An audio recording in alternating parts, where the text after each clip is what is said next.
থামুন, স্ক্রল করবেন না। হয়তো এই 1 মিনিটই আপনার গুনাহ মাফের কারণ হতে পারে।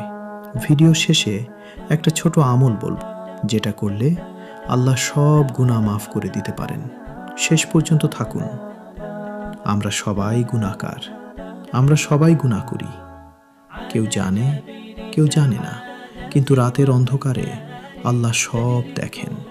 আর আমরা ভাবি, আমার এত গুনাহ, আমাকে কি মাফ করবেন? কোরআনে আল্লাহ বলেন, হে আমার বান্দারা, তোমরা আল্লাহর রহমত থেকে নিরাশ হইও না। নিশ্চয়ই আল্লাহ সব গুনাহ ক্ষমা করেন। সূরা জুমার আয়াত নাম্বার 53। আপনার গুনাহ যত বড়ই হোক, আল্লাহর রহমত তার থেকেও বড়। গুনাহ মাফের 3টি সহজ আমল। অন্তর থেকে তওবা, 100 বার আস্তাগফিরুল্লাহ, 2 রাকাত নফল নামাজ। কিন্তু এখন শুনুন সবচেয়ে গুরুত্বপূর্ণ আমলটা।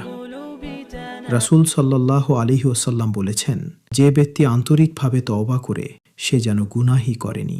আজ রাতেই কেঁদে বলুন, হে আল্লাহ, আমি ফিরে এসেছি। এখনই চলে যাবেন না। যদি সত্যিই ফিরে আসতে চান, কমেন্টে লিখুন আস্তাগফিরুল্লাহ। একটা লাইক দিন। হয়তো আপনার লাইক কারো হেদায়েতের কারণ হবে। আর এমন রিমাইন্ডার পেতে সাবস্ক্রাইব করে পাশে থাকুন। মৃত্যু হঠাৎ আসে, কিন্তু তওবার সুযোগ বারবার আসে না।